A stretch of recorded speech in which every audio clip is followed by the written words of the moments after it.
নমস্কার, আমি সুমনা। চলে এসেছি আজকে নতুন একটি ভিডিও নিয়ে। কি ভাবছেন কিসের আয়োজন, তাই তো? আরে দাঁড়ান দাঁড়ান, সব বলছি। ভাইফোঁটা আমাদের কাছে এটা একটা উৎসবের সমান। সকল ভাই বোনদের এক মিলন তিথি। সারা বছর সবাই কর্মব্যস্ততার জন্যই বলুন, পড়াশুনোর জন্যই বলুন, আলাদা আলাদা জায়গায় নিজেদেরকে নিয়ে নানানভাবে ব্যস্ত থাকি আমরা।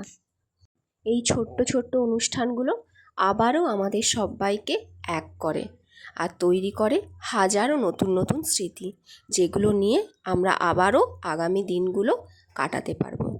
তাই সকাল থেকে জোর কদমে শুরু হয়েছিল আমাদের প্রিপারেশন পর্ব।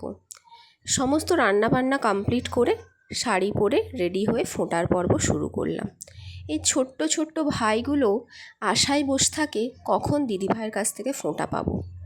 ওরা এখনও ছোট্ট, ওরা বর্তমান সমাজের জটিলতাগুলো বোঝে না, আর হয়তো বোঝে না বলেই ওরা আজও ফুলের মতো নিষ্পাপ, পবিত্র রয়েছে ওদের এই মনগুলো।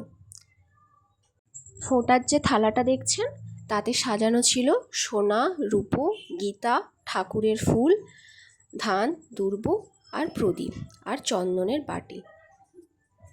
সমস্ত ভাই ও দাদাদের ফোঁটার পর্ব কমপ্লিট করে আমরা শুরু করেছিলাম আমাদের এই বছরের বোন ফোঁটার পর্ব।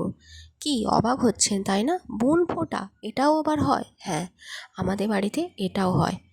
দেখুন, বিবাহ সূত্রেই বলুন বা কাজের জন্যই বলুন, খুব কমই আছে যে বোনরা সারাটা জীবন একসাথে থাকে। তাদেরকে দূরে যেতেই হয়, কিন্তু ছোট্ট ছোট্ট এই মুহূর্তগুলো তাদেরকে সারাটা জীবন এক করে রাখবে। স্মৃতির পাতাটা যখনই একটু উল্টে দেখবে, খুঁজে পাবে আজকের এই দিনটা। দূরে থেকেও তারা সারাটা জীবন এক হয়ে থাকবে।